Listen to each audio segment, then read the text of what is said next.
Hi hello नमस्कार, स्वागत आहे तुमचं माझ्या चॅनलवर. मी आहे निर्मला पठाडे आणि आज स्पेशली ड्युटी यांच्यावरच आहे. तर त्या आहे ना, त्यांना एवढी घाण सवय लावली आता यांनी नुसती पळायची इकडं तिकडं. पहिल्या कशा मी जिथं उभा राहीन तिथं माझ्याजवळ उभा राहायच्या, माझ्याजवळच चरायच्या. आता यांना तशी सवयच राहिली नाही, कारण हे आहे ना ह्या कडीलनी त्या कडीलनी ह्या वावरात नाही तिकडं पडकात नाही इकडं नाही तिकडं नाही करून करून त्यांनी पूर्ण त्यांचं वळण बिघडवलं आहे. आणि त्या आता नुसत्या पळत आहेत. आज आहे ना मला त्यांनी इथपर्यंत येऊस तरच दमले मी त्यांच्या मागं, कारण त्यांनी लय वैताग दिला मला आज. या पोतीचं आता एक टेन्शनच झालं, कारण बारकी पोत तुटली माझी. आता गाठायला मी कधी जाईन सांगता येत नाही, पण जावं लागणार आहे, कारण मोठी पोत रोज गळ्यात राहून जमणार नाही. ही जर तुटली ना सारा दाना दिन होईल मण्याचा. आणि ती नेमकं आतून टाकली कोयात गुतू नये म्हणून, पण ते काय आलं आहे आतून पण टोच राहिली मला इथं. त्याच्यामुळं ती वरच काढावं लागत. तिने वर काढल्यावर गुतायची तर भीती आहे. तर चला असं जावं लागेल एक दिवस तर तिसगावला परत, तर जाता येईल. तुम्ही म्हणता काल या वावरात काल पोत कपाशी उभी होती, आज वावर बघा रोटा बिटा मारून चकाचक झाले. आणि आता फक्त नांगरायचं आहे आणि ऊस लावायची तयारी करायची. तर माहीत नाही अजून किती दिवस लागते त्याला नांगरायला, परत सरी पाडायला.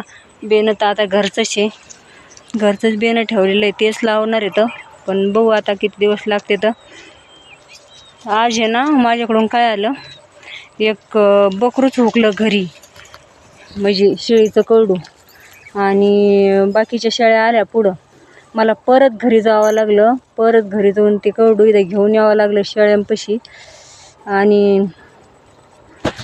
तोपर्यंत शेळ्यांना कुठं चाईन, शेळ्या तर लगेच माझ्या मागं. एवढी फजिती झाली ना. आणि आज काय झालं काय माहिती, मला असं माझं डोकं पण थोडं उठल्याहून झालं. मला त्याच्याच माना सांगितलं ते तर काय मी आणि ना, आणि थोडासा जरी काय याचा त्रास झाला तर लगेच डोकं दुखतंय. आणि आता तर डोकं दुखून का काय माहिती, डोळ्यातून पण असं सारखं लक्ष देऊन बघता येत नाही, डोळ्यांना पण त्रास होऊ राहिला. तर त्याच्याच मग आपण कधी आणायला जाणं होतं काय माहिती. जाणं व्हायला लगेच म्हणलं तरी जाईन, पण शक्यतो खरं म्हणजे मीच जाय नाही, मीच टाळू राहिले या सगळ्या गोष्टी. मला चष्मा लावायला आवडत नाही त्याच्यामुळं. पण आता नवीलाच वाटू राहिलं आहे मला, कारण जावं तर लागणारच आहे, न गेल्याने भागणार नाही. शेळ्या बघितल्या तिथं सोडल्या होत्या त्या कडीला, ह्या कडीला आल्यात. त्यांनी आज मला इतकं दमवलं आहे ना, एक अर्धा तासच झाला आहे त्यांना सोडून, पण लय दमवलं आहे आज त्यांनी मला. आणि आज घरी राहून म्हणजे घरी असा प्लॅन होता घरी राहून आज फक्त आरामच करायचा. पण आज आहे ना आराम तर नाही झाला, पण अशी फजिती झाली जास्त कामाची पण. कारण सकाळी आवरायला घरी असल्यामुळं लेट झालं, उशिरा आवरलं. आणि काम आवरलंच थोडा वेळच झाला, नुसतीच जाऊन झोपलेच खाटावर. तर लगेच फोन आला, पार्सल आले. तर ते पार्सलवाला घरी येत नव्हता, मग कारखान्यावर जावं लागलं. पार्सल घेऊन आले, घेऊन आल्यावर थोड्या वेळ परत घरातलं आवरलं. मग राहिलं काही काम ठेवूनच झोपलं. झोपायचा प्लॅन होता अगोदर, पण कारखान्यानं आल्यावर मग झोपायचा प्लॅन हिसकाटला. कारण नंतर मग कंटाळा आल्यानं झालं झोपायला. म्हणलं नको आता झोपायला, आता आहे ना कामच आवरून घेते. तर आवरलं काम. आणि असं करता करताच आज 3:30-4 वाजले. 4 वाजल्याच्या नंतर म्हणलं आता तर झोपून उपयोग नाही, आता सोडावं लागेल शेळ्या. तर शेळ्या मागं शेळ्यांनी पण मला थोडं पळवलं. तर जाऊ द्या, आता आणल्यात जरा त्यात शेळ्या म्हणल्यावर त्या पळणारच असतात. आणि मी माझा लय दिवसाचा व्हिडिओ येतो, कारण छोटा शॉर्ट व्हिडिओ आहे. त्याच्या खाली मला कमेंट आली होती, त्याबद्दलच बोलायसाठी मी हे केलं होतं, ब्लॉग चालू केला होता, पण विषय दुसराच झाला.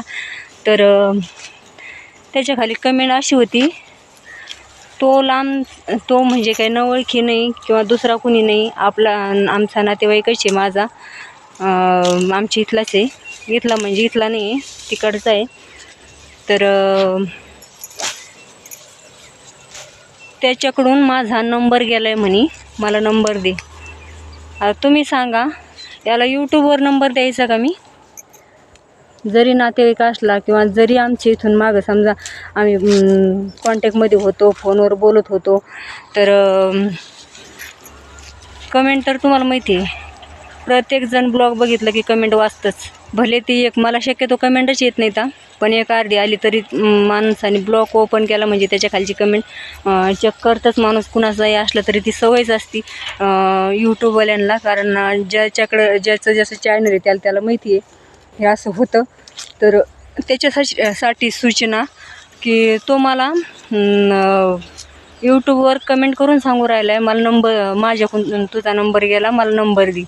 अरे नंबर गेला तर जाऊ दे ना, काय झालं, तू यूट्यूबवर कशाला मला नंबर मागतो? काय एवढं काय काम नडीत पडले माझ्यापाशी तुझं, आहे की नाही? आणि जरी समजा नंबरच पाहिजे असेल तर तू इतरांकडून पण घेऊ शकतो ना, माझ्या बहिणीकडून घेऊ शकतो, भावाकडून घेऊ शकतो, सगळ्या नातेवाईकाकडे नंबर आहे ना, कुणाकडून बी घेऊ शकतो ना. तू यूट्यूबवर कमेंट कशाला करतो मला नंबर दे म्हणून? तुला वाटलं आहे काय एवढं सोपं का मी तुला यूट्यूबवर कमेंटच्याद्वारे तुला नंबर देईन? तू डोक्यात सटकला असेल, मी नाही सटकले ना अजून. काय तुला पटते? तर माझ्याकडे तुझा नंबर आहे ऑलरेडी, कारण मी पहिलाच फिट केलेला होता ना, मी काही कार्ड बिर्ड बदललं नाही, त्याच्यामुळे माझ्याकडे तुझा नंबर तर आहेच रे. पण मला नाही करायचा ना तुला फोन, कारण मी तुला केला पण असता फोन, कारण कधी जरी एखाद दिवस समजा काही कशाने आठवण आली तर माणूस नंबर मोबाईल उचकीत असलं तर दिसला नंबर तर लावतच, करतच कॉल. पण तुझी ही कमेंट पाहून आता तर नाही करणार मी तुला फोन, नाही द्यायचा मला तुला नंबर. तर मला एवढंच म्हणायचं आहे का तुला जे काही माझ्यासोबत बोलायचं असेल ना, ते नंबर घेऊन तू कोणाच्या याच्यावर कॉन्टॅक्ट कर, मग बोल. असं काय तुझं एवढं नडीत काम होतं की तुम्हाला यूट्यूबवर चॅनलवर खाली कमेंट करून म्हणत होता नंबर दे? एवढं काय नंबर वाचून तुला हे झाले? असं तर काही काम तर नडीत नाहीच आहे, पण मला माहिती आहे तुला टापा माराल, कारण टापा मारायची सवय तुला आहेच आहे. कारण तुला फक्त कुणी बकरा जर सापडला नाही बडबड करायला बोलायला तरच तुला माझा नंबर लागत असतो. पण माझ्याकडे तेवढा वेळ पण नाही आणि मी तुला नंबर बी देऊ शकत नाही. तू नंबर दुसऱ्याकडून घे, कॉल कर, मी तुझा कॉल पण घेणार आहे. कारण माझं तुझ्यासोबत थोडीच काही दुश्मनी आहे की नाही? पर्सनल काही थोडंच हे का घ्यायचं नाही म्हणून असं काही नाही, कारण तू दुसरा कुणी असं काही नाही. तू आता काय म्हणावं तुला, तू चॅनलवर मला हे मागू राहिला आहे, पण तुला खरं सांगू मला नाही आवडलं ते तू चॅनल खाली कमेंट करून मला नंबर मागितला. कारण अरे तुला तर माहीतच आहे कमेंट म्हणजे 100रातून 2 तरी लोक नासके असतात. सगळ्यांनाच मी असं वाईट म्हणू शकत नाही, सगळ्यांनाच वाईट तर नाही म्हणू शकत बरं का, पण काय 1-2 तरी अशा असतात वाईट कमेंट करणारे, वाईट त्यांचे विचार, आपल्याप्रती त्यांचे विचारच वाईट असतात. तर तुला वाटलं तरी कसं तुझ्या मनाला असं की मी तुला यूट्यूबद्वारे नंबर देईन? अरे तू नातेवाईक आहे, तुला काय अडचण आहे दुसरीकडून इकडून तिकडून नंबर मागायची? कोणाकडून नंबर घेऊ शकतो पाहिजेच होता तर. पण असं काही अर्जंट तर नाहीच आहे का माझा नंबर तू घ्यावा. पण तरीसुद्धा तुला सांगते,